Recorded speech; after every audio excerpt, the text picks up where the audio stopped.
자, 이번 시간은 수투 첫 번째 시간이니까 짤막하게나마 단원의 흐름을 좀 소개하는 게 나을 것 같아.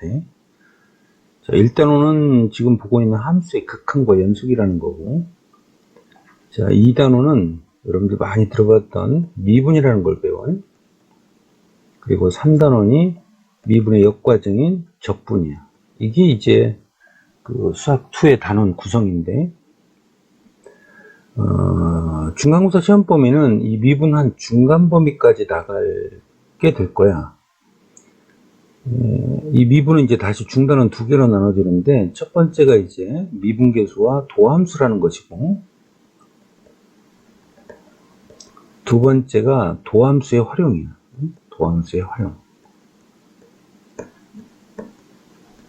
근데 이 도함수의 활용이 이제 분류하는 사람 기준에 따라서 약간의 차이가 있는데, 적게는 7개, 많게는 8개까지 이제 작은 소단위로 또 구분이 돼. 그 첫 번째가 이제 접선의 방정식. 여러분들 접선 들어봤잖아요. 그 접선을 이용해서 방정식을 세우는 거야. 우리 수화에서 공부했던 그 직선의 방정식이라고 생각해도 뭐 크게 다를 바가 없어. 두 번째가 이제 함수의 증가와 감소. 우리가 지금까지 얘기해왔던 증가 감소를 미분을 이용해서 이제 해석을 하는 거지. 그래서 이제 이 밑에도 이제 쭉 있는데, 중간고사 시험 범위는 짧게는 접선의 방정식, 좀 시험을 늦게 보는 학교는 함수의 증가 감소까지가 시험 범위로 예상이 돼. 자, 근데 이 수학 2 과목은 타 과목에 비해서 이 과목, 이 단원 간 연계성이 매우 뚜렷해. 그러니까 수1 같은 경우, 좀 못할 말로 지수함수와 로그함수 수업할 때 좀 멍 때리다가 어느 순간 이러면 안 되겠다 싶어가지고 삼각함수 파트 나갈 때 열공을 했어. 그러면, 연계 문제야 당연히 손을 못 대겠지만 삼각함수에 관련된 단독 문제는 얼마든지 해결할 수 있잖아. 근데 이 수2 과목의 경우에는 함수의 극한을 모르면 연속이 힘들어지고, 함수의 극한과 연속을 모르면 미분이 힘들어져. 왜냐면 미분 가능성에서 또 연속하고 연계가 되거든. 그 다음 미분 자체, 이 미분계수의 자체를 함수의 극한으로 정의를 내린다고. 그래서 분명히 미분 문제였는데 문제를 해석을 하고 한꺼풀 벗겨보면 결국 함수의 극한 문제로 변신하는 경우가 종종 발생을 해. 물론 수2 단원도 뭐 여타 과목하고 똑같게 그들만의 단독 문제가 출제되기도 하지. 근데 그런 것들이 대단히 적다는 얘기야, 타 과목에 비해서는. 그리고 미분을 모르면 미분의 역과정이 적분이거든. 물론 이것도 이제 디테일하게 들어가면 반은 맞고 반은 틀리다 그런데, 그거는 이제 후차적인 문제고, 그건 미분, 적분 파트에 가서 자세히 다루기로 하고, 어쨌든 큰 틀에서 미분의 역과정이 적분이기 때문에 미분 자체를 모르면 촉분은 당연히 모르는 거지. 그러니까 수2 과목은 그 42.195 그 마라톤을 한다는 그 기분으로, 그 느낌으로 꾸준하게 가려고 해야 돼. 그러니까 100m 달리기 하는 것처럼 이제 새 학기도 됐고 새 과목도 들어가니까 열심히 해야지 그러다가 금세 그런 어떤 각오가 흐려져 가지고 희미하게 대충 공부하는, 그러다 보면 어느 순간 자신도 모르게 수포자의 길로 접어들고 있게 된다는 얘기야.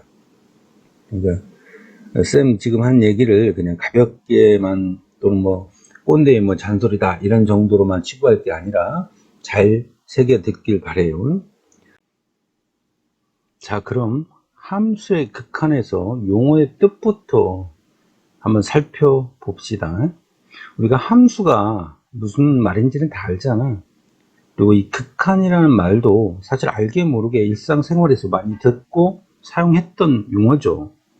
우리 뭐 TV 프로 같은 데 보면은 극한 체험, 또는 뭐 극한 직업, 그러니까 굉장히 힘든 일을 연예인들이 가서 직접 체험하면서 뭐 느끼는 것들, 그런 프로들도 있잖아. 여기서 극한이라는 것은 우리말로 해석하면 한계, 다다른 이런 뜻이에요. 그리고 얘를 영어로 쓸 때는 영어 리미트예요, 리미트. 그래서 극한이 나올 때는 앞으로 리미트의 영단어 세 글자를 약어로 LIM이라는 기호를 쓰기로 했습니다. 그러니까 앞으로 리미트 나오면 얘는 뭐다? 극한에 관한 얘기다. 여기도 지금 리미트가 있잖아. 그리고 리미트 오른쪽에는 함수가 옵니다. 함수가. 그러니까 y값이 온다는 얘기지. 함수는 y는 fx니까. 그러니까 마치 우리가 시그마 우리 수1에서 배울 때 시그마 k는 1에서부터 n까지 그리고 2k 플러스 1 이렇게 오면 이게 바로 수열의 뭐가 됩니까? 일반항이 되지. 즉 시그마 오른쪽에는 일반항이 왔다면 리미트 오른쪽에는 뭐가 온다? 함수가 온다. 근데 리미트 오른쪽에는 항상 함수만 오는 건 아니에요. 지금 우리가 배우는 게 함수의 극한이니까 리미트 오른쪽에 함수가 오는 거야. 그래서 함수의 극한이 되는 거야. 근데 여러분들이 이제 훗날 이공계 쪽으로 대학을 지나가는 학생들은 주로 미적분을 선택 과목으로 택할 거 아니에요. 미적분의 첫 번째 단원이 수열의 극한이야. 그러니까 극한이라는 말은 똑같고 수열이라는 단어만 다르잖아. 그러니까 이 수열의 극한에서는 리미트 여기 오른쪽에 뭐가 와? 수열의 일반항이 오는 거야. 일반항. 알겠죠? 물론 그 시그마 밑에 아래 끝이 오듯이 리미트 밑에 이제 x가 어디로 향하는지 x의 상태를 여기에 나타나게 되어 있습니다. 근데 이제 문제는 함수의 극한을 처음 우리가 개념을 잡을 때 이 개념 자체가 단독으로 시험에 나오지는 않아. 그러니까 함수의 극한에서 핵심은 바로 뭐냐면 그 극한 값이 어떻게 되는지 그 극한 값을 구하는 게 실제 시험의 주된 재료라고. 근데 그걸 구하려면 극한의 기본 개념을 알아야 될 거 아니야. 근데 처음 학생들이 극한 개념을 좀 어려워하는 친구들은 뭐냐면 이제 새로운 개념을 우리가 도입을 하다 보니까 그에 따른 익지 않은 용어들이 익숙치 않은 용어들이 등장을 할 거 아니야. 그러니까 처음 이 극한 개념을 설명하다가 뭐 모르는 용어가 나오면 그 용어를 다시 공부하고 다시 돌아와서 설명하고 이 과정에서 마치 이게 뭐 찌개인지 국인지 구별이 잘 안 되는 그런 상황이 그런 불상사가 초래될 수 있다는 얘기야. 그래서 쌤은 여기서 잠깐 주제를 바꿔서 극한에서 등장하는 기본 용어들을 먼저 싹 한번 배경지식으로 쌓아보고 그런 다음에 다시 극한 개념으로 돌아오도록 하겠습니다. 그게 나을 것 같아. 자, 첫 번째 우리가 알아야 될 것은 무한대라는 용어입니다. 무한대. 첫 번째 무한대. 근데 이 무한대도 사실은 많이 들어봤던 용어죠. 우리 주변에 가수 중에 인피니티도 있잖아. 그리고 이 무한대 기호가 이런 정도라는 것도 아마 익히 알고 있을 거예요. 이 무한대는 한자로 쓰면 이렇게 씁니다. 이 무자의 약자예요. 그 다음에 한개 한자. 그 다음에 클 때자. 그러니까 무한대는 한 없이 커지는 상태예요. 다시 한 없이 커지는 상태. 자, 무한대가 뭐라고? 한 없이 커지는 상태. 예, 외울 거 없습니다. 그러니까 여기서 주목할 거는 얘는 어떤 숫자가 아니라 상태라는 거에 주목해야 돼. 그러니까 여러분들이 지금 어떤 숫자를 아주 큰, 어마어마하게 큰 어떤 숫자를 생각하든 그 숫자는 지금 이 순간에도 계속 커지고 있는 수야. 그래서 그렇게 어마무시하게 큰 수를 우리는 무한대라고 하는 거예요. 그러니까 이 무한대는 기본 출발이 수직선 위에 나타날 수가 없었던 거지. 응? 그렇잖아. 수직선이라고 하는 것은 수를 나타내는 직선 아니겠어? 기준이 되는 0을 기준으로 해서 여기에 이제 1, 여기 2, 여기 3, 여기 4 이렇게 떼대대득 나타내고 왼쪽으로는 이제 마이너스 부호를 붙여서 음의 정수라고 하는 거잖아요. 마이너스 2, 마이너스 3, 마이너스 4 떼대대득 이렇게 갈 텐데 얘는 어디에 나타날 수가 없는 거지. 누군가가 여기를 찍으면 여기가 아니야. 얘는 앞으로도 커질 거야. 커지는 상태니까. 그래서 무한대가 처음 발견되었을 때는 무한대를 연산할 수가 없었어. 무한대끼리 계산을 할 수가 없었어.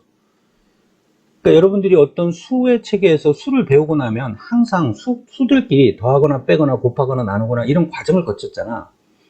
근데 무한대는 분명 극한에서 처음 등장하는 개념임에도 불구하고 무한대끼리는 연산할 수 없다라고 배웠다고. 근데 이런 사실을 부정한 사람이 있습니다. 1960년 로빈슨이라는 수학자가 초실수론을 주장한 거야. 예컨대 이게 바로 실수지. 우리가 알고 있는 실수는 수직선 위에 모두 나타낼 수 있잖아. 근데 로빈슨이라는 사람은 이 실수를 초월해서 계속 커지고 있다면 어딘가 이 오른쪽에 플러스 무한대, 즉 양의 무한대가 있을 거 아니냐. 같은 위치로 이 왼쪽도 한없이 가다 보면 어딘가에 마이너스 무한대, 즉 음의 무한대가 있을 거 아니냐. 따라서 로빈슨의 주장에 따르면 결국은 무한대도 수직선 위에 나타냈으니 무한대끼리도 연산을 할 수 있다. 이렇게 주장을 펼친 거지. 그래서 등장한 게 무한대 이론입니다. 근데 안타깝게도 이 무한대 연산은 고등학교 교육 과정이 아닙니다. 고등학교 교육 과정이 아니야. 그러니까 여러분들 교과서에서는 이 무한대 연산, 지금부터 설명할 이 무한대 연산은 따로 수록되어 있지 않을 거야. 또 일부 학교에서는 아예 이런 설명을 듣지 못할 수도 있을 거야. 물론 해주는 선생님들도 계시겠지. 알아두면 앞으로 부정형 계산, 극한값 계산할 때 아주 유용하게 쓰이니까 쌤이 소개를 해보고자 합니다. 자, 첫 번째는 무한대하고 상수하고 한번 더 해볼게요. 상수를 일반화해서 C라고 했습니다. 그럼 어떻게 될까? 다음 두 번째, 무한대하고 상수를 빼볼게, 이제. 다음 세 번째, 이제 대충 느낌 오지? 덧셈 뺄셈이니까 곱해볼게. 네 번째는 무한대하고 상수를 나누어볼게. 나눈다는 것을 이렇게 표현할 수 있죠? 그럼 이들의 결과가 각각 어떻게 될까? 이걸 사람들은 무한대 연산이라고 하는 거야. 자, 그럼 무한대하고 상수를 더하면 무한대입니다. 쌤, 무한대에다가 얘가 1조가 되면은 그 값은 무한대 1조 아닙니까? 아니에요. 얘는 커지는 상태야. 얘는 어마무시하게 큰 수야. 그러니까 얘는 무시가 돼버리는 거야. 그러니까 내가 어떤 사람이 재산이 1조가 있다고 예를 들어봐. 근데 내가 그 사람한테 10,000원을 줬어. 그럼 그 사람의 재산이 1조 10,000원이라고 할까요? 아니에요.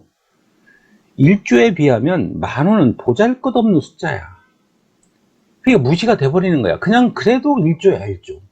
네? 그러면 무한대 마이너스 상수도 결국 뭐가 되겠어? 무한대가 되겠지. 예컨대 무한대 1조 갖고 있는 사람한테 내가 10,000원을 받았다고 해서 그 사람의 재산이 줄어드냐고. 표시도 안 난다는 거지. 무한대 곱하기 상수도 그럼 뭐가 된다? 무한대가 된다. 그 다음에 무한대를 상수로 나눠도 뭐가 된다? 무한대가 된다. 이런 걸 뭐라고 한다? 무한대 연산. 어때? 어렵지 않지? 자, 우리가 여기서 주목할 거는 얘를 역수치한 겁니다. 이게 고교 교육 과정에서 다루는 내용이야. 얘를 역수치해버리는 거야. 얘를 역수. 그럼 좌변을 역수치해버리면 얘가 무한대분의 상수가 되겠지. 그럼 얘는 역수치하면 어떻게 돼? 1분의 무한대니까 얘가 무한대분의 상수. 이게 결국 똑같잖아. 그럼 무한대분의 상수는 뭐냐? 0입니다. 이걸 여러분들이 기억을 해줘야 돼요. 이게 고등학교 교육 과정의 내용입니다. 앞으로 이걸 이용해서 교과서나 또는 공식적인 표현에서는 극한값을 계산하게 됩니다. 근데 이것도 무턱대고 외우려고 하지 말고 이런 느낌으로 받아들여봐. 상수를 내가 1이라고 가정을 할 때 피자 한 판을 혼자 먹었어. 그럼 온전히 다 내 것이지. 근데 피자 한 판을 둘이 먹었어. 2분의 1이잖아. 근데 얘가 한없이 커지는 숫자라며 이 피자 한 판을 우리나라에 있는 모든 사람이 와서 먹었어. 그러면 내가 먹을 양은 거의 0에 가까워지지. 즉 얘는 딱 0이 아니야. 이놈은 0에 가까워지는 수야. 다시 이놈은 뭐라고? 0에 가까워지는 수. 그래서 얘는 0에 가까워지는 수를 무한대의 상대 개념으로 무한소라고도 합니다. 얘는. 근데 이 또한 고등학교 교육과정 내용이 아닙니다. 자, 그럼 이쯤 되면 왜 저 쌤은 자꾸 고등학교 교육과정 내용이 아니라면서 언급을 하지? 이런 생각을 할 수도 있겠죠. 이게 바로 극한 개념의 한계입니다. 그러니까 원래 이 극한이라는 개념은 대학 교육과정의 내용이야. 이 내용이, 이 극한 개념이 고등학교 교육과정으로 옮겨오면서 고등학교 수준의 고등학교 수준의 과정에서는 도저히 어떻게 이론적으로 증명할 수 없는 것들이 등장을 한 거지. 그래서 실제로 그 평가원에서, 한국교육과정 평가원에서 각 학교 선생님들한테 그 제공하는 교사용 지침서에는 뭐뭐는 학생들에게 직관적으로 지도하도록 유의한다라고 명시가 되어 있기도 합니다. 실제로. 그리고 여러분들 이제 훗날 극한 다 끝나고 연속 끝나고 미분 파트 들어가다 보면 미분에서도 극한이 등장한다고 그랬잖아. 미분에서 극한 계산을 하는데 나는 막 힘들게 미분계수의 정의를 써가지고 어렵게 시간을 많이 할애해서 문제를 풀었는데 내 옆에 있는 수학 잘하는 친구는 야, 그걸 왜 그렇게 풀어? 그러면서 짝짝 하면서 3초 만에, 즉 째리면 답이 나와버려. 그래서 이게 대체 뭐야? 물었더니 뭐 로피탈 정리래나 뭐라나. 그래서 학교 선생님한테 여쭤봤더니 학교 선생님은 그건 교육과정 내용이 아니니까 알 필요 없어. 그건 절대 쓰지 마. 그럼 수학이 안 늘어. 라고 얘기하기도 합니다. 근데 참 아이러니한 것은 그 EBS, 국가에서 운영하는 그 EBS 있잖아요. EBS는 주로 학교 선생님들이 가서 강의를 하는데, 주로. 그러니까 EBS 수학 강의하는 고3, 수능 대비반 고3 선생님들. 그러니까 그 선생님들은 어딘가에 고등학교 3학년 수학을 담당하는 선생님이겠죠. 근데 고3 선생님들이 로피탈 정리를 이용해서 문제를 풉니다. 왜? 시험이라는 건 시간이 정해져 있잖아. 그 시간 안에 문제를 풀어야 되니까.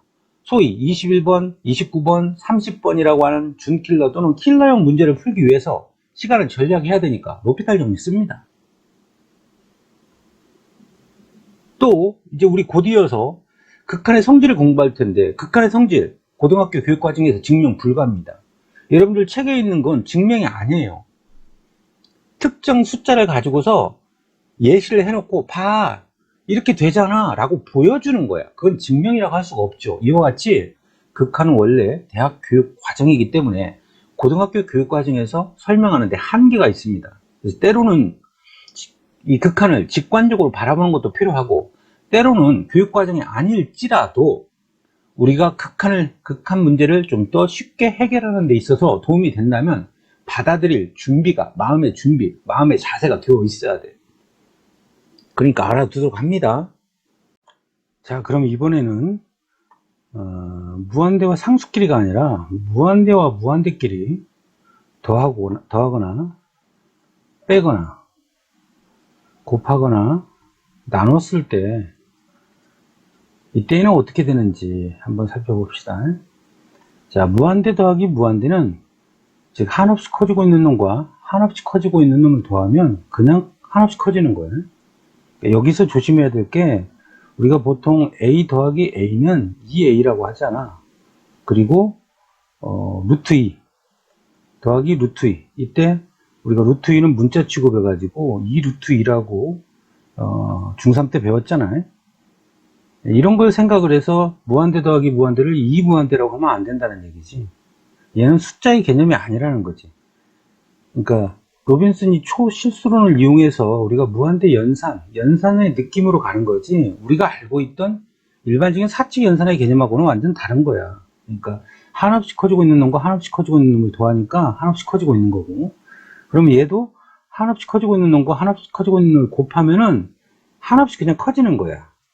그러니까 얘도 a 곱하기 a는 a 제곱이 된다는 느낌으로 무한대 제곱이라고 하면 안 된다라는 얘기지. 알겠죠? 자, 그럼 무한대 마이너스 무한대는 뭘까? 얘는 0일까? 아니야. 얘는 종류가 너무 많아. 쌤, 왜요? 자, 어떤 사람이 재산이, 예를 들어서 지금 무한대 마이너스 무한대 꼴이에요. 어떤 사람이 재산이 딱 30억이 있어. 근데 또 다른 사람도 딱 30억이 있어. 딱 30억이야. 그럼 그때는 0이 되겠지만 우리가 공직자로 나설 때 정치인들이 또는 재산 신고를 하잖아. 그때 어떤 사람이 30억이라고 재산 신고를 하면 과연 그 사람의 재산이 딱 30억이었을까? 그 집에는 10,000원이 없었을까? 그 집에는 1,000원이 없었을까? 그냥 큰 단위의 액수까지만 신고를 하는 게 일반적이라는 얘기지. 일반적이 아니라 그게 규정이죠. 그러니까 우리가 이 무한대라는 것은 얘처럼 이 뒤에 있는 숫자의 규모를 알 수가 없다라는 거지. 예컨대 얘가 30억 10,000원이고 얘가 30억 9,000원일 수 있잖아. 그럼 결과는 얼마가 돼야 돼? 1,000원이 돼야 되겠지. 그런데 이와 같이 앞에 게 뒤에 거보다 큰, 뒤에 찌꺼기의 차이가 앞에 게 뒤에 거보다 큰 경우가 무수히 많다라는 거지. 1,000원 차이가 있을 수도 있고 2,000원 차이가 있을 수도 있고, 또 반대로 뒤에 게 앞에 거보다 클 수도 있잖아. 그럼 마이너스가 되겠지. 근데 이런 경우는 너무 많다라는 거지. 그래서 너무 많아서 정할 수가 없으니까 이런 걸 우리가 뭐라고 그래? 부정이라고 하고, 이런 형태를 우리가 부정형의 극한값 계산이라고 하는 거야. 시험은 이제 이런 부정형의 극한값 계산이 실제 시험에서 나오게 되는 거예요. 그럼 무한대 마이너스 무한대 꼴은 어떻게 될까? 쌤, 얘는 1 아니에요? 얘도 1이라고 할 수 없는 거지. 그러니까 어떤 사람의 재산이 이 사람이 또 딱 30억이고 이 사람이 딱 30억이라고 하면 약분을 해서 얘가 당연히 1이 되겠지만, 앞서 여기에서 설명한 것처럼 이 뒤에 있는 작은 단위의 규모는 알 수가 없다라는 거지. 만약에 작은 단위에서 얘가 모가 분자보다 조금이라도 크다면 얘는 0과 1 사이의 수가 될 거 아니야? 그리고 0과 1 사이의 수에서도 무수히 많은 수가 있을 거 아니야? 그러니까 얘 또한 뭐다? 부정형이다 이거지. 그래서 이런 걸 사람들은 부정형의 극한값 계산이라고 하고, 이게 이제 우리가 배울 부정형 극한값 계산의 주인공입니다. 주인공. 알겠죠? 여기까지를 우리가 무한대 연산이라고 하는 거야. 자, 그 다음에 우리가 알아야 될 배경 지식으로는 가까이 간다의 의미예요. 예컨대 앞서 우리가 무한대번의 상수는 딱 0이 아니라고 그랬지. 0으로 가까이 가는 놈이라고 그랬지. 그래서 얘는 비록 내 눈에는 0이라 쓰여졌지만 0에 가까이 가는 놈이다 라는 의미에서 무한대의 상대 개념으로 무한수라고 했던 거야. 알겠죠? 그러니까 이제 우리가 공부할 거는 가까이 간다의 의미야. 가까이 간다의 의미. 자, 얘를 지우겠습니다. 그냥. 자, 세 번째 살펴볼 거는 가까이 간다의 의미. 자, 근데 가까이 간다의 의미를 공부하려면, 얘를 알려면 특정 숫자의 3가지 상태에 대해서 알아야 됩니다. 그러니까 예를 들어서 특정 숫자를 내가 2라고 예를 들어볼게요. 2의 3가지 상태에 대해서 알아야 돼. 왜 뜬금없이 무슨 2가 3가지 상태가 있다는 얘기야? 라고 생각할 수 있잖아. 근데 극한에서 이제 지금 얘기하는 것과 같은 발상을 필요로 한다는 얘기야. 사실 우리가 알고 있던 이 2는요, 3가지 종류가 있었어. 응? 알고 보면 3가지 종류가 있었다고. 우리가 일반적으로 얘기하는 딱 2. 우리가 익히 알고 있던 딱 2. 그러니까 얘를 숫자로 예시를 하면 얘는 2점, 죽을 때까지 0으로 가는 거지, 이렇게.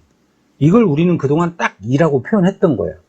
예컨대 수직선 위에 나타내면 여기 2가 있으면 여기 1이 있고 여기 3이 있을 때, 자, 내가 여기다 동그라미를 치고 나서 x값이 얼마입니까? 라고 물어보면 여러분들 그냥 한결같이 다 2라고 할 거 아니야. 알겠죠? 근데 얘를 배율이 아주 높은 현미경으로 관찰을 해보면 이 점의 중심이 2의 왼쪽 내지는 2의 오른쪽에 치우칠 수 있잖아. 예를 들어서 2의 왼쪽에 치우쳤다면 얘는 정확하게 보면, 그러니까 아주 정밀한 현미경으로 확대를 해본 거야. 배율이 높은 걸로.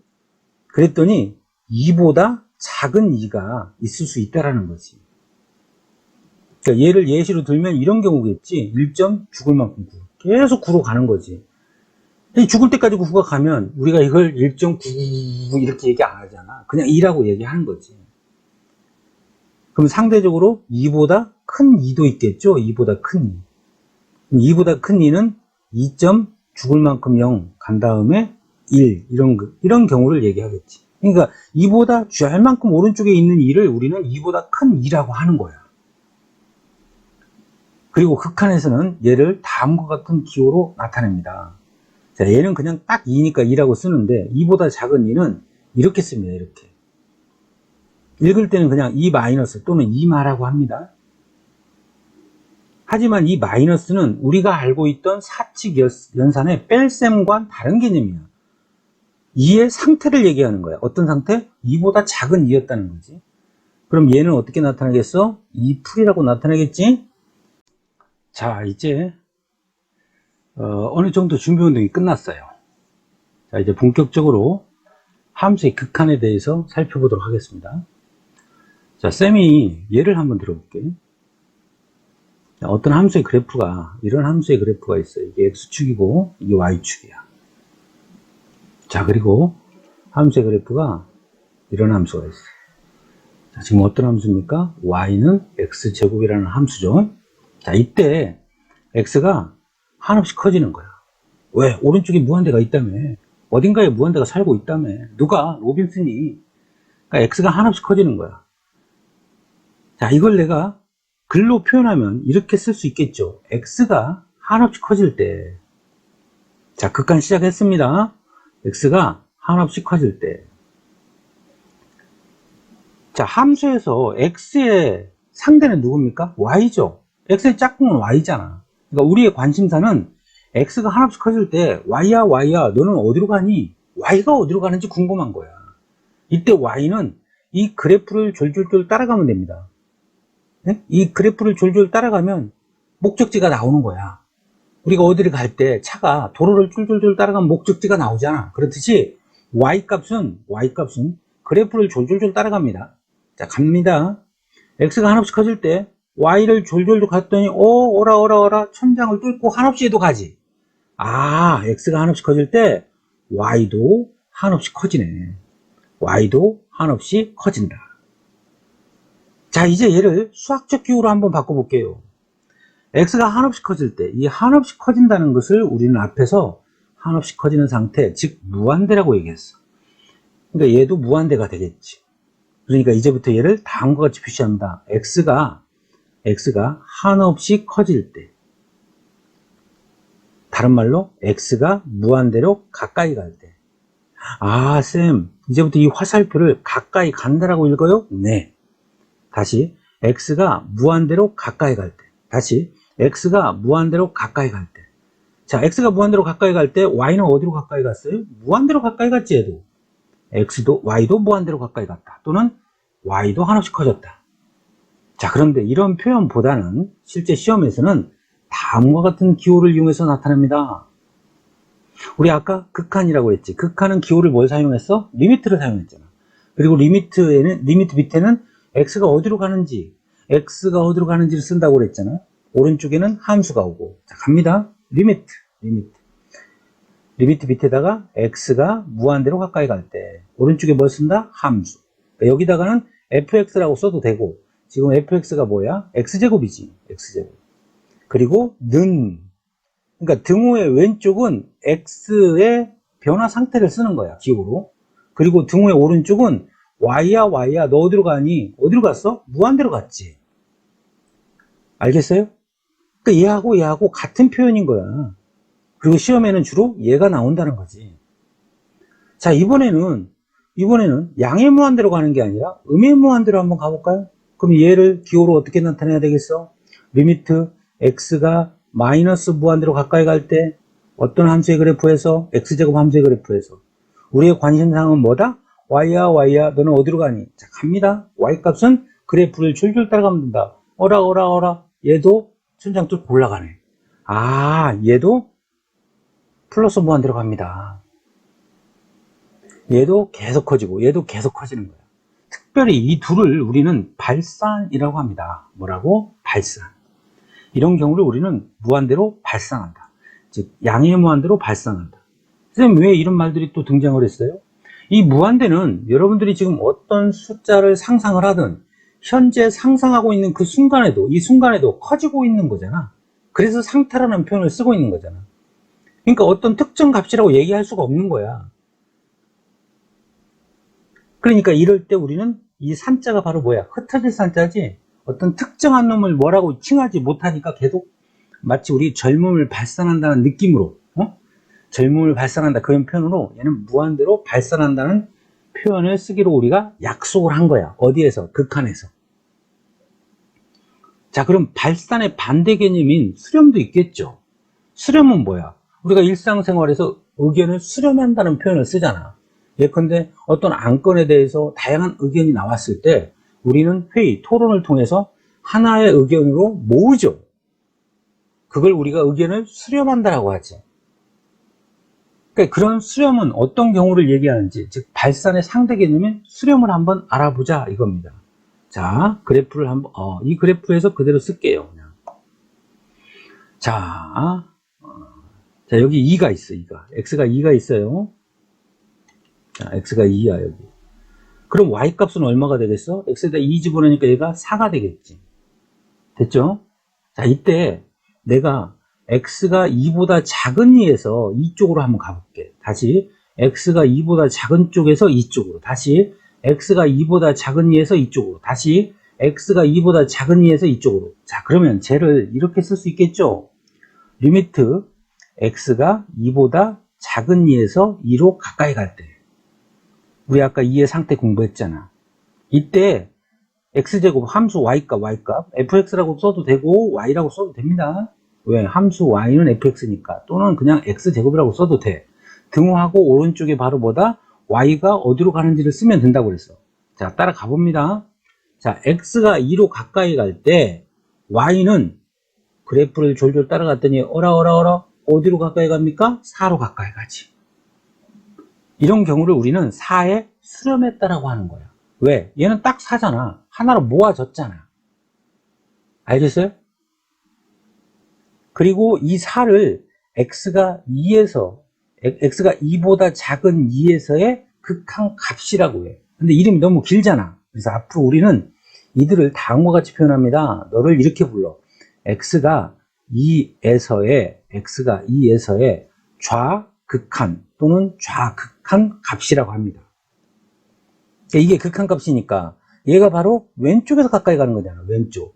그러니까 한자로 왼자자를 써서 왼쪽에서 가까이 갈 때 극한 값이다 해서 x가 2에서의 좌극한 값이라고 한다는 얘기야.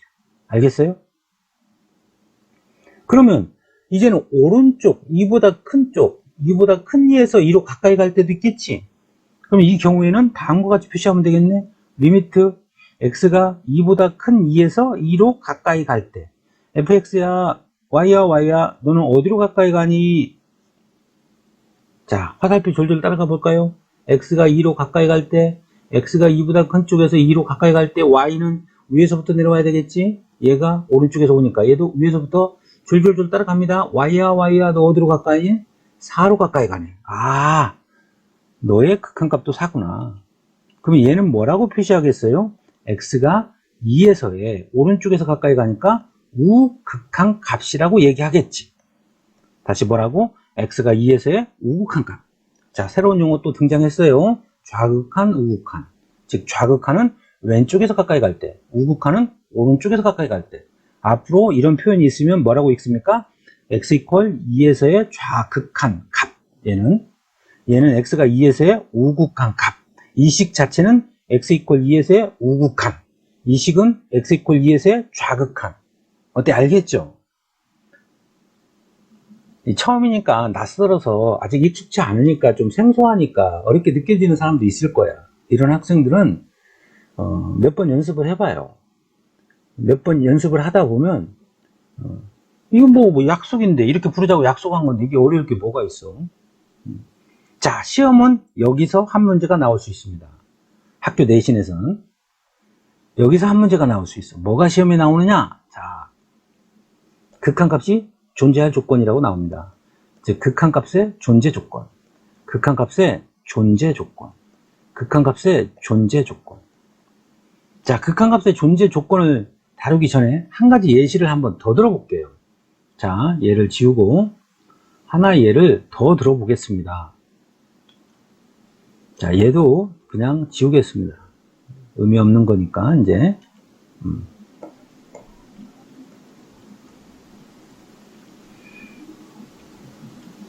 자, x축이 이렇게 있고 y축이 이렇게 있어.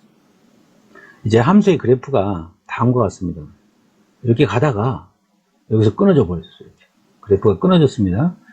이 함수의 그래프가 y는 fx야.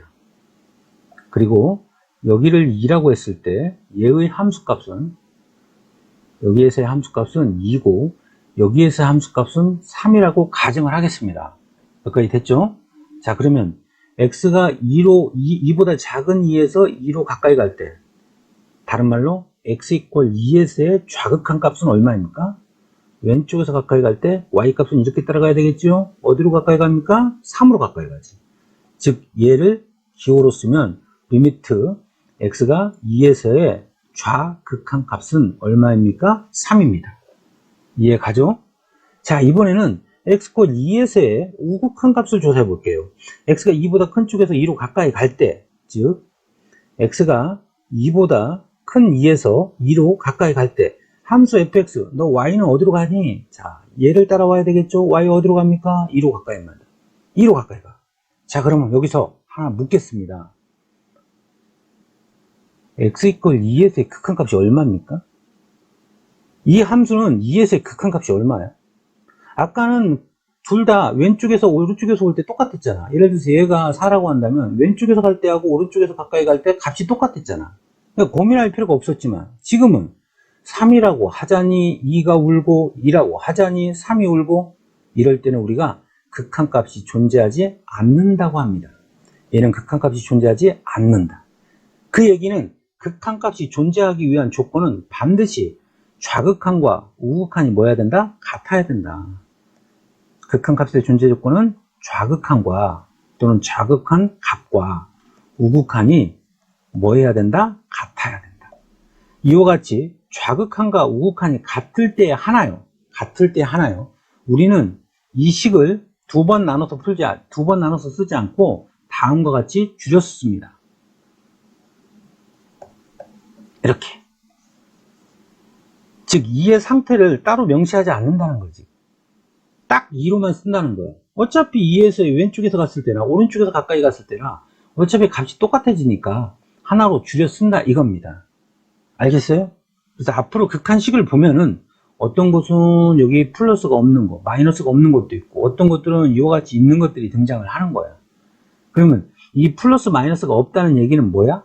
좌극한과 우극한이 같았다는 얘기라고 간주를 해도 무방하다는 얘기지. 더불어서 앞으로 우리가 극한값을 구하기 위해서는 습관적으로 좌극한을 구하고 우극한을 구한 다음에 그 둘의 값이 같을 때 우리는 극한값이라고 얘기할 수 있다는 거지. 알겠죠? 근데 여기서도 반전이 있는 게 이건 어디까지나 개념이라는 거예요. 이건 어디까지나 대원칙이라는 거야. 실전에서 우리가 극한값을 구할 때는 그래프를 이용하지도 않고 대입해서 풀고 또 그래프를 이용해서 조사할 때에도 매번 좌극한과 우극한을 조사하는 것은 공부 안 한 친구들이에요. 무슨 얘기냐? 우리가 이 그래프에서 좀 더 개념을 확장시켜 보자고. 자, 이 경우 x가 2에서 극한값이 존재했던 이유는 바로 뭐야? 좌극한과 우극한이 달랐기 때문인데, 그럼 왜 좌극한과 우극한이 왜 달랐습니까? 그래프가 끊어져 있어서 그래. 그래프가 이어져 있지 않아서 그래. 그래프가 연속이 아니라서 그래. 그래프가 불연속이라서 그래. 그러니까 우리가 지금 극한을 배우는데 극한을 배우고 난 다음 두 번째 중단원이 뭐였습니까? 함수의 연속이야. 연속에서도 공부하겠지만 어차피 공부할 것이니까 미리 땡겨서 하자고. 이런 경우를 우리는 x가 2에서의 불연속이라고 하는 거야. 2에서 연속이 아니기 때문에 그런 거야. 반면에 얘는 좌극한과 우극한이 같죠. 그러니까 굳이 이 경우에는 좌극한, 우극한 따로 조사할 필요가 없다라는 거지. 그냥 4를 넣어서 극한값을 구하면 되는 거지. 그러면 이 경우는 어떤 경우야? 이걸 기하적으로 해석해 보니까 그래프가 뭐야? 이어져 있는 경우죠. 그래프가 연속인 경우죠. 여기도 마찬가지지. 여러분들 직관적으로 봐봐. 그래프 이어져 있잖아. 끊어져 있지 않잖아. 그럼 좌극한과 우극한이 뭐야? 같지. 그러면 이런 좌극한과 우극한이 같은, 즉 그래프가 이어져 있는, 그래프가 연속인 그래프가 어떤 것인지 어차피 우리가 뒤에서 공부할 거니까 미리 알아둔다면 함수의 그래프가 주어진 문제에서 극한값을 구할 때도 수월하겠죠. 자, 그래서 미리 좀 당겨서 공부해 놓습니다.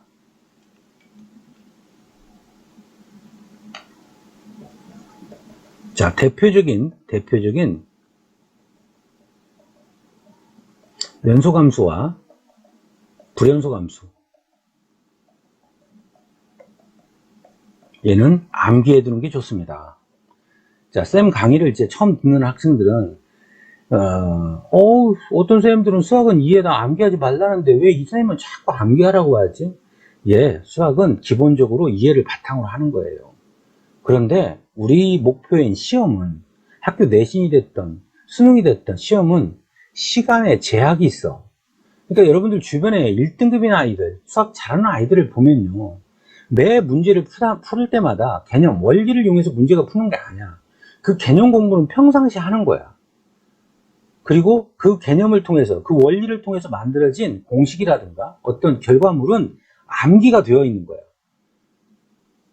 수학을 이해로만 이해로만 해야 하는 공부다라고 얘기하는 건, 쌤은 뭐랄까, 선생님도 젊은 시절 그렇게 얘기한 때가 있었으니까 왠지 멋있게 보이니까 그렇게 얘기했던 것 같아. 쌤의 경우를 돌아보면. 근데 그렇게 이해를 바탕으로만 수학을 접근하려고 하면 수학의 재료가 부족합니다. 여러분들 백종원 아저씨 알잖아요. 그 백종원 아저씨의 뇌에는 수많은 레시피가 암기가 돼 있을 거예요. 물론 경험을 통해서, 그러니까 우리 수학으로 치면 이해를 바탕으로 여러 번 연습하면서 저절로 암기된 것도 있겠죠. 근데 우리 현실을 돌아봐. 백종원 아저씨처럼 여러분들이 요리에만 몰입할 수 있습니까? 여러분들이 매일 수학만 공부할 수 있어요? 수학 말고 국어도 해야 되고 영어도 해야 되고. 그러면 이런 걸 단축시켜주는 방법이 암기입니다. 다시 얘기하지만 이해의 바탕 없이 암기하라는 얘기는 아닙니다. 이해하고 나면 암기를 해야 돼. 이런 까닭에 대표적인 연소감수와 불연소감수 암기해두는 게 좋습니다. 이렇게 재료들이 여러분들 머리 뇌 속에 요소에 들어가야 여러 가지 다양한 문제를 만났을 때 여러분들 지식의 창고에서 해당되는 개념들을 착 꺼내서 우리가 맛있는 요리를 만들 수 있는 거예요. 문제를 해결할 수 있는 거예요. 암기합니다, 이것도. 자, 대표적인 연소함수는 우리가 지금까지 공부했던 다항함수가 있어, 다항함수. 그러니까 다항함수는 어떤 것들이야? 2차 함수, 1차 함수, 3차 함수 이런 것들 말하는 거야. 차수가 존재하는 함수. 이거 말고도 뭐가 있습니까? 절대값 기호를 포함한 함수의 그래프가 있습니다. 절대값 기호를 포함한 함수의 그래프. 자, 이거 다 안다는 전제하에 넘어갈 거예요. 수하에서 다 공부했죠. 그 다음에 또 뭐가 있느냐? 지수함수의 그래프도 연속인 함수입니다. 여러분들 지수함수 수1에서 공부했죠? 그 다음에 삼각함수 중에서 사인함수, 그 다음에 코사인 함수도 대표적인 연속함수예요. 우리가 알아둬야 될 고등과정에서 연속함수는 이들입니다. 암기합니다. 다음 두 번째, 대표적인 불연속함수는 여기에 속하지 않는 함수. 즉 어떤 것들이 있을까요? 가우스 함수 있죠? 바닥함수 있는 거, 사선으로 가거나 바닥처럼 되는, 계단 타고 올라가는 거. 다음 두 번째, 지수함수의 반대인 로그함수. 또 뭐 있을까? 분수함수.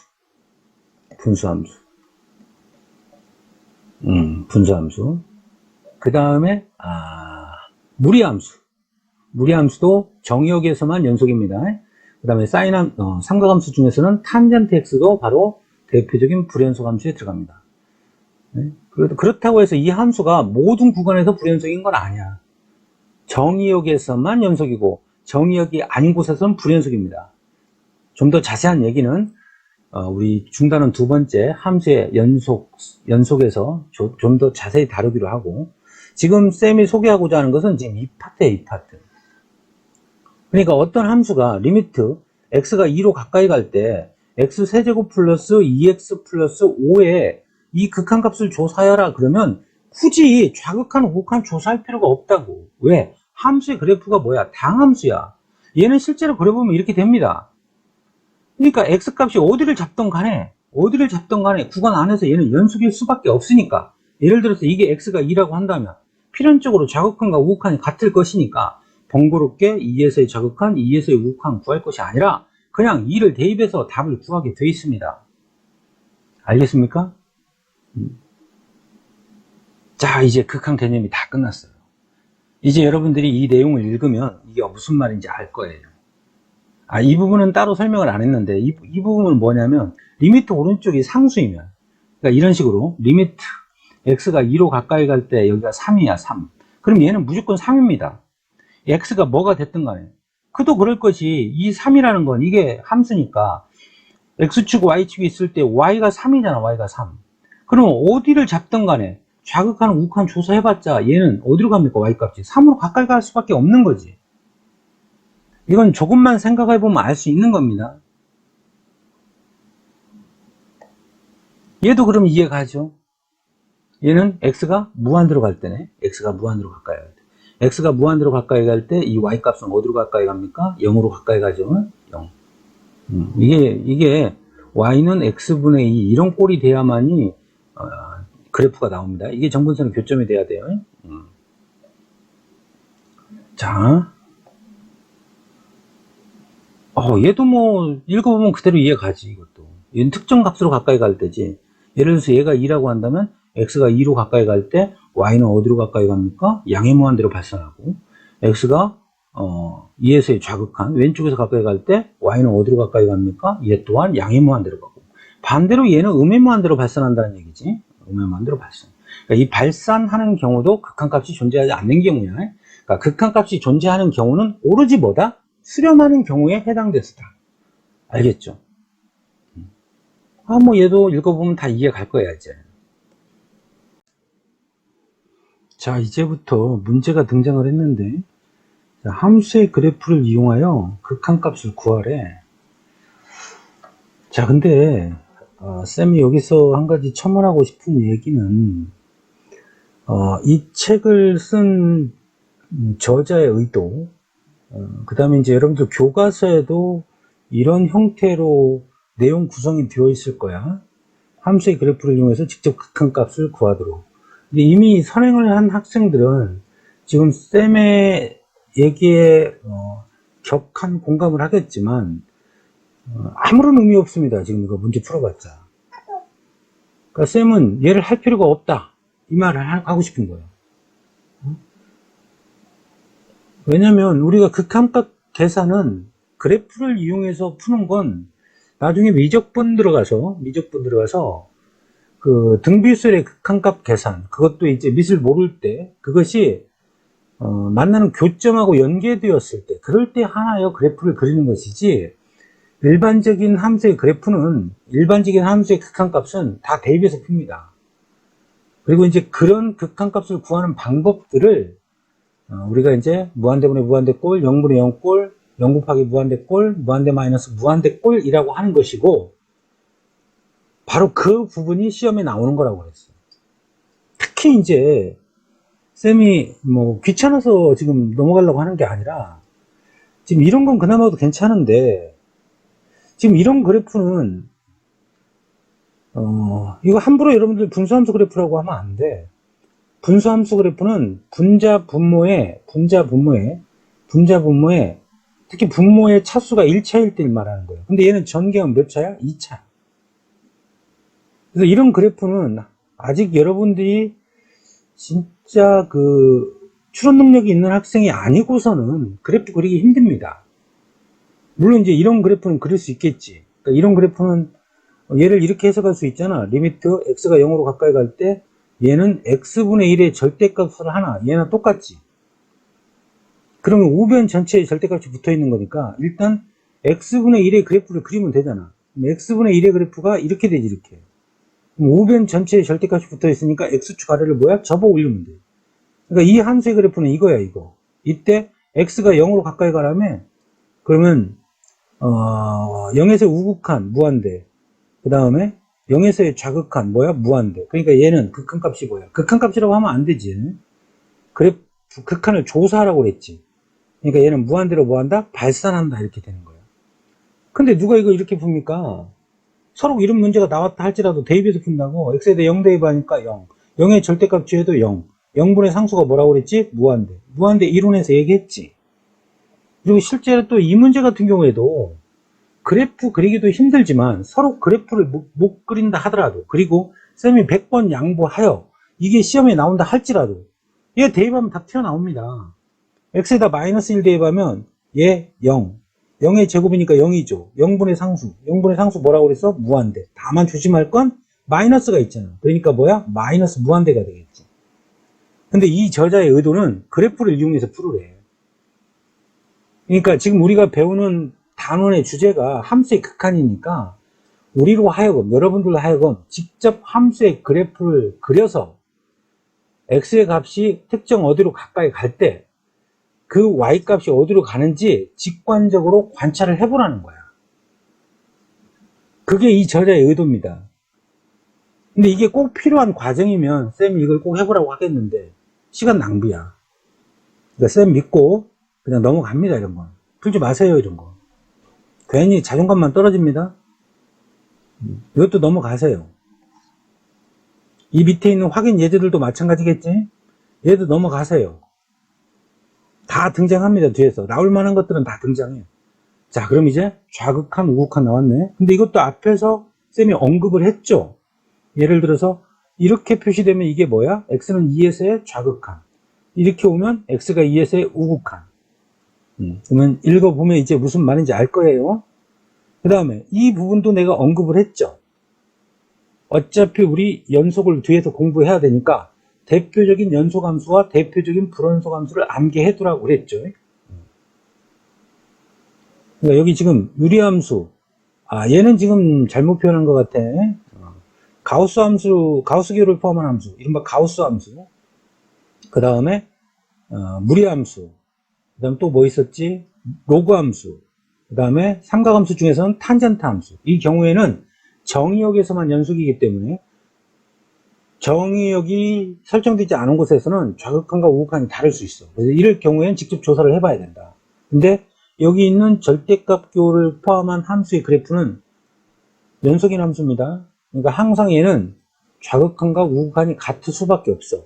이럴 경우에는 번거롭게 둘 다 구하지 말고 그냥 대입해서 푸는 겁니다. 계속 앞으로 나올 거예요. 그러니까 이거 볼 시간에 대표적인 연속함수, 불연속함수 암기합니다. 그러면 함수 연속에서도 편해져. 자, 이런 건 이제 얼마든지 학교 내신에 나올 수 있는 거예요. 근데 이런 건 째리면 답 나오지. 2에서의 우극한. 자, 이 x가 오른쪽에서 가까이 갈 때 y를 졸졸 따라가니까 어디로 가까이 가? 3. 얘는 극한값이 3입니다. 그 다음에 2마. 2에서의 좌극한. 2의 왼쪽에서 2보다 작은 2에서 2로 가까이 갈 때 화살표 졸졸 따라가야 되겠죠. 그래프 어디로 가까이 갑니까? 0. 자, 이 경우는 2에서 연속인지 봐야 되겠지. 어때? 2에서 불연속이지. 그러니까 좌극한과 우극한을 조사해서 같은지 다른지 봐야 되는데, 직관적으로 봐봐. 좌극한 우극한 다르지. 그러니까 얘는 극한값이 존재하지 않는다. 다음 0. 0 보세요. 어때? 좌극한과 우극한이 같지? 그러니까 대입해. 대입하면 0에서 함수값이 얼마야? 3이니까 당연히 극한값도 3이 되겠죠. 이 정도로 넘어가는 거야. 자, 얘는 별 표시합니다. 얘는 별표 3개. 자, 얘는 학교 시험에 굉장히 많이 자주 출제됩니다. 얘는 필요 없고, 얘는 뒤에서 0분의, 얘는 뭐 0분의 0꼴도 아니네. 대입하면 0이죠, 0. 분모가 0이죠. 정확히는 무한소, 0으로 가까이 가는 놈. 근데 0분의 상수니까 얘는 뭐야? 무한대로 발산하죠. 자, 쌤이 지금 중요하다고 하는 건 이 3개야, 이 3개. 절대값 또는 가우스 기호를 포함한 함수의 그래프. 그러니까 절대값이나 가우스 기호를 푸는 대원칙은 뭐야? 절대값 기호가 나오면 절대값 기호를 떼고 풀어야 되고, 가우스는 가우스 기호를 떼고 풀어야 돼. 근데 내 맘대로 떼는 게 아니라 대원칙이 절대값 기호는 절대값 안에 들어있는 이 알맹이를 0으로 만드는 놈을 기준으로 해서 구간을 나눠서 풀어야지. 그러니까 이게 함수 fx라고 한다면 원래 풀이는 이렇게 해야 된다는 거야. fx는 얘가 0이니까 얘가 0이면 x가 1이 기준이 되죠. 1보다 작은 쪽하고 1보다 크거나 같은 쪽이 있겠죠. 그러면 1보다 작으면 1보다 작은 놈에서 1을 빼니까 얘가 음수잖아. 음수니까 마이너스 5를 달고 나올 거 아니야. 그러니까 얘의 계산은 이렇게 되는 거지. 마이너스 x 마이너스 1. 그 다음에 분자를 인수분해 하니까 x 마이너스 1 곱하기 x 플러스 1. 그러면 얘 약분이 되죠. 얘가 1이 아니니까 나눌 수 있잖아. 그러니까 결과적으로 이 마이너스를 위로 올려버리면 여기서는 마이너스 x 플러스 1이라는 함수가 되는 것이고, 그 다음에 x가 1보다 크거나 같을 때는, 자, 1보다 크거나 같을 때는 큰 놈에서 작은 놈을 빼니까 얘는 양수지. 양수니까 알맹이 그대로 나오겠지, 얘는. x-1이라고. 그 다음에 같은 방법으로 분자를 인수분해 하니까 이와 같이 될 것이고, 얘 약분을 해버리면 x 플러스 1이라는 함수가 나오겠네. 따라서 이 구간 함수는 그래프를 그려보면 1을 경계로 해서 함수가 나눠지죠. 그러니까 여기가 1이라고 한다면, 여기를 1이라고 한다면 1보다 작은 이쪽에서는 마이너스 x 마이너스 1의 그래프를 그려요. 마이너스 x 마이너스 y절편이 마이너스 1입니다. 그 다음에 기울기가 마이너스 1이 돼야 되니까 x절편도 마이너스 1이 되겠지. 제 왼쪽에서는 이런 그래프를 그리래. 이런 그래프. 근데 1의 등호가 없으니까 여기 구멍을 뚫어야 되겠죠. 함수값이 정해지지 않았으니까. 그 다음에 1보다 크거나 같은 쪽에서는 x 플러스 1의 그래프를 그리래. 그럼 y절편 얘가 되면서 기울기가 1이 돼야 되니까 이렇게 돼야 되겠지. 근데 1의 오른쪽만 그리라고 그랬으니까 오른쪽만 취하면 이렇게 되겠죠. 그리고 1의 등호가 있으니까 여기 색칠을 해야 되겠네. 이 함수의 그래프가 y는 fx가 되는 거야. 자, 이때 1에서의 우극한을 구하라고 그랬으니까 1에서의 우극한을 구하면 1에서의 우극한 오른쪽에서 1로 가까이 갈 때, 자, 그래프를 졸졸 따라가니까 얘의 극한값은 이 값이 되겠죠. 얘의 y값이 되겠지. 그럼 이 y값은 1을 대입하면 되겠네. 1을 대입하면 되겠네. 이 오른쪽이니까 이 함수에 넣어야 되겠죠. 1 넣으니까 얼마가 돼? 2가 되죠. 그래서 얘의 답은 뭐가 된다? 2가 된다. 이게 풀이 방법 첫 번째야. 출제자가 의도하는, 지금 이 저자가 의도하는 그래프를 이용해서 하라는 거야. 앞에서 다 그래프를 이용하라고 했잖아. 비록 여기에는 그래프 이용하라는 말이 없지만, 근데 누가 이걸 이렇게 풉니까? 실전에서 이렇게 풉니다. 자, 갑니다. 다시 한번 쓸게요. 리미트 x가 1에서의 우극한, 분모는 절대값 x-1 분의 x제곱 마이너스 1이야. 자, 갑니다. x에다 대입하는 거야. 1 플러스. 그러면 1보다 큰 1이잖아. 1보다 큰 1. 1보다 큰 놈에서 1을 빼니까 얘는 양수. 얘는 양수니까 뭐야? x-1로 빠져나오지? 그 다음에 얘는 인수분해하면 x-1 곱하기 x 플러스 1이지? 약분되지? 그러니까 결국 얘 다시 쓰면 리미트 x가 1에서의 우극한은 x 플러스 1이 되죠? 극한값 계산의 대원칙은 대입이니까 대입합니다. 1 대입하면 1 더하기 1이니까 최종적인 답 얼마야? 2지. 근데 이게 어디 있었어? 여기 있었잖아. 알겠어요? 굳이 할 필요가 없다라는 얘기야. 그러면 3번도 지금 쌤이 소개해준 이 방법으로 그래프 그리지 않고 한번 구해보겠습니다. 3번도. 자, x가 2마야. 2보다 작은 2야. 그럼 2보다 작은 2에서 2를 빼니까 알맹이는 음수. 음수니까 마이너스 4를 달고 나와야 되겠지? 그러니까 이 식은 리미트 x가 2에서의 좌극한. 마이너스 달고 나옵니다. 그 다음에 얘 x로 인수분해 하니까 x 마이너스 2가 되죠? 그 다음에 약분 되지? 그러니까 얘는 결과적으로 리미트 x가 2에서의 좌극한 마이너스 x가 되지. 극한값 계산의 대원칙은 대입합니다. 2 대입하니까 극한값은 얼마다? 마이너스 2다.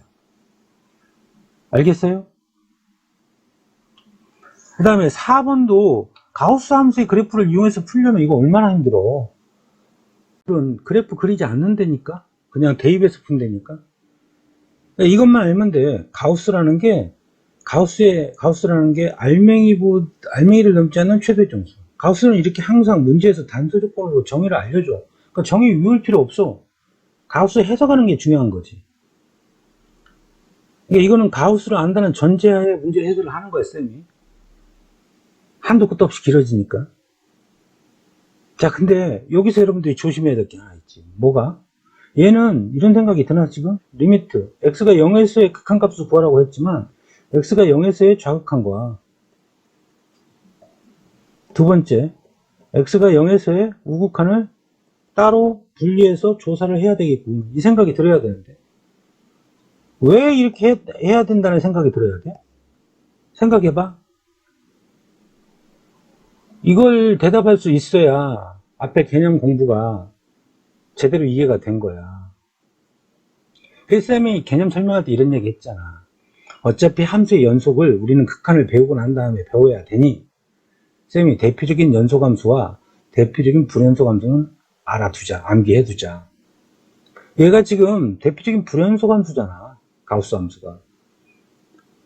훗날 함수의 연속에서 이제 좀 더 자세히 우리가 배우겠지만, 가우스 함수는 정수점에서는 무조건 불연속이야. 근데 얘가 0이 정수점이잖아. 정수점에서 불연속이라고. 그러니까 혹시 모르니까 혹시나 하는 마음으로 자극한과 우극한을 분리해서 조사를 해봐야 되는 거야. 자, 그러면 0에서의 자극한부터 구할게. 대입합니다. 대입하니까 0 마야. 그러니까 얘는 수직선 위에 나타내 보면은 여기 마이너스 1 있고 여기 0이 있고 여기 1 있을 텐데 0보다 작은 0이지. 0보다 작은 0이니까 대충 여기 있다고 할게. 여기다 1을 더하래. 1이니까 이 등간격만큼 가면 되잖아. 대충 이 정도에 살잖아. 그러면 얘를 넘지 않는 정수 중에서 최대 정수가 뭐야? 0이지. 따라서 얘의 극한값은 0입니다. 다음 0에서의 우극한. 이번에는 0풀이야. 0풀. 0풀이면 대충 이 정도에 살겠지? 자, 1만큼 갔어? 그럼 이 정도에 있을 거 아니야. 그럼 얘를 넘지 않는 최대 정수는 뭐야? 1이지. 어때? 같아, 달라? 다르지? 따라서 4번은 극한값이 존재하지 않는다라고 하는 거예요. 알겠어요? 그래서 이 문제는 여러분들이 학교 시험에 자주 출제가 되니까 꼭 연습해야 됩니다. 얘는 밑에 있는 확인 체크까지 해봐야 돼. 확인 체크는 훗날 그 해설 강의에서 따로 만들어 놓을게요. 자, 다음 마지막으로 오늘 공부할 게 함수의 극한에 대한 성질이야. 자, 근데 쌤은 함수의 극한에 대한 성질도 이렇게 길게 공부하지 말고 어차피 극한이라는 건 리미트라는 기호를 쓴다고 그랬잖아. 리미트. 그래서 앞으로 함수의 극한에 대한 성질은 리미트의 성질이라고 기억해 주길 권합니다. 그 이유는 나중에 여러분들이 그 이공계열로 대학을 가는 학생들은 미적분에서 수열의 극한을 배운다고 그랬잖아. 그럼 수열의 극한도 결국 리미트를 사용할 거 아니야. 그럼 그때 가서 수열의 극한에 대한 성질, 얘를 따로 공부할 필요가 있다 없다? 없다. 지금은 함수니까 리미트 오른쪽에 함수가 오지. fx, gx. 그럼 수열의 극한에서는 리미트 오른쪽에 수열의 일반항 an, bn이 오는 차이점만 있을 뿐이야. 100% 같습니다. 여기서 끝나는 게 아니라 미적분에서는 급수라는 걸 공부하면 돼. 급수는 바로 뭐냐면 처음부터 끝까지 영원히 더한 거야. 그러니까 더하는 거니까 기호, 어떤 기호를 사용하겠어? 그렇지, 시그마를 이용해서 나타낸다고. 시그마. 그래서 우리가 수1에서 시그마의 성질을 배웠잖아. 그때 쌤이 이것도 시그마의 성질이라고 기억하길 바랬어. 이렇게 추천을 했다고. 그리고 이 시그마의 성질도 이렇게 기억하라고 그랬지. 다항식의 시그마는 각각 시그마, 또는 시그마는 덧셈과 뺄셈에 대해서 덧셈과 뺄셈에 대하여 분리와 합체가 자유롭다. 분리와 합체가 자유롭다.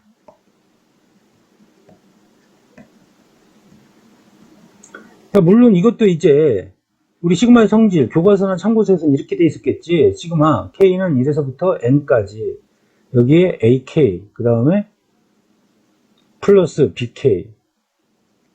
자, 얘는 얘 따로 분리할 수 있다고 그랬죠. 시그마 K는 1에서부터 N까지, AK 따로 플러스 시그마 K는 1에서부터 N까지 BK. 근데 이게 덧셈에서만 통하는 게 아니라 뺄셈에서도 통한다고 그랬지. 여기서 일로 가면 분리가 되는 거고, 거꾸로 가면 뭐야? 합체가 되잖아. 자, 그러면 리미트의 성질 첫 번째는 바로 뭐야? 덧셈, 뺄셈, 곱셈, 나눗셈. 그러니까 얘가 이름하여 뭐지? 사칙연산이지. 사칙연산. 그러니까 리미트의 성질은 첫 번째가 바로 뭐라고? 사칙연산에 대하여 뭐가? 분리와 합체가 자유롭다. 분리와 합체가 자유롭다. 그러니까 여러분들이 시그마의 성질을 쌤이 추천하는 대로 암기했다면 이미 차려진 밥상 위에 숟가락만 올리면 되잖아. 그리고 여러분들이 시험장에서 이게 잘 생각이 안 나면 예를 들어서 시그마의 성질이 생각이 안 났어. 그러면 리미트의 성질을 떠올려서 서로 크로스 체크하면 되잖아.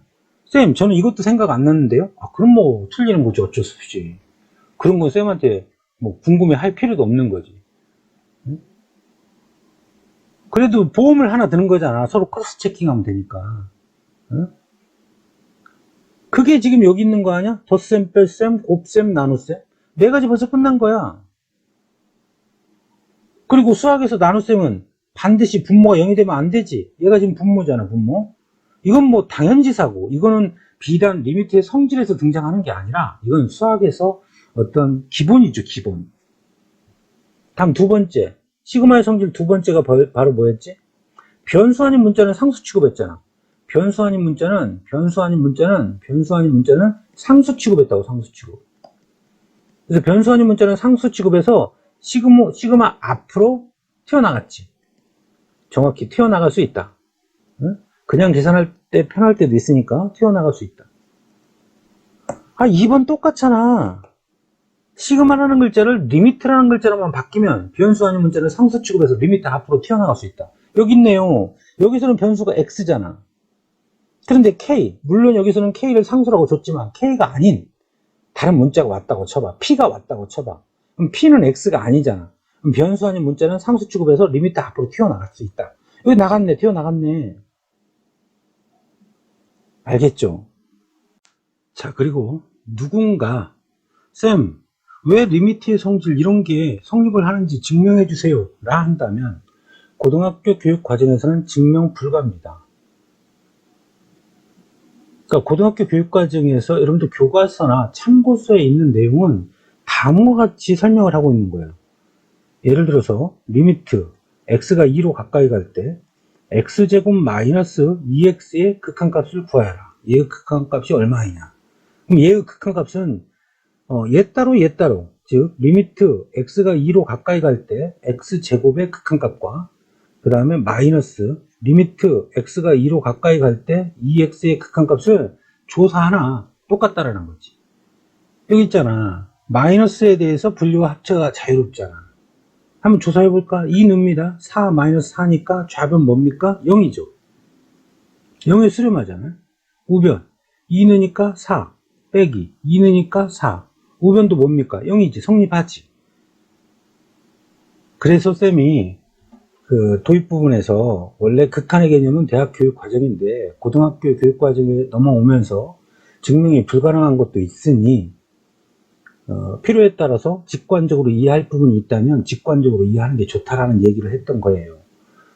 또 그런 차원에서 원래 이런 성질은 이 각각의 함수가 수렴했을 때에만 성립하는 거야.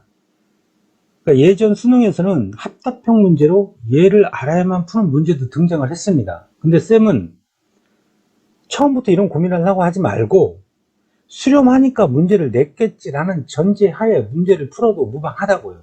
실제로 여러분들 주변에 1등급인 학생들도 대부분 그렇게 문제를 풉니다. 알겠죠?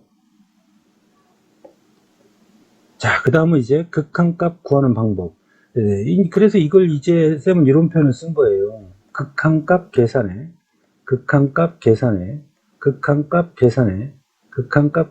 대원칙은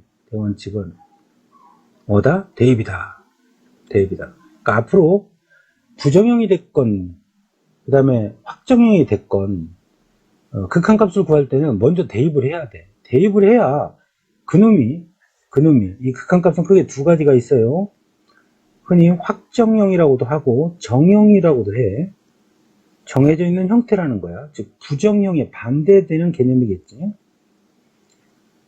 그래서 대입을 해서 이게 확정형인지 아니면 부정형인지 그걸 알아야 그들만의 풀이법에 의하여 풀이가 나오는 거야. 근데 이런 경우는 지금 정형이라고 확정형이라고 대입하면 바로 답이 튀어나와. 그러니까 이게 작년인가 재작년에 실제로 시험에서 수능 시험에서 출제가 됐는데 얘는 따로 관심을 갖지 않더라도 누구나 다 맞출 수 있는 거야. 그때도 아마 1번 아니면 2번에 출제됐을 거야. 1, 2번은 출제자가 주는 선물인 거 알죠? 만약에 이게 시험에 나왔다면 x 대신에 1 대입합니다. 1 대입하면 f1은 개수의 총합이니까 3 빼기 3이니까 답은 0이 되겠죠. 예, 3 대입합니다. 분모 5가 되죠? 3 대입하니까 9. 이걸 누가 못하겠냐고. 자, 이게 바로 주인공이야. 어마무시하게 중요한 거예요.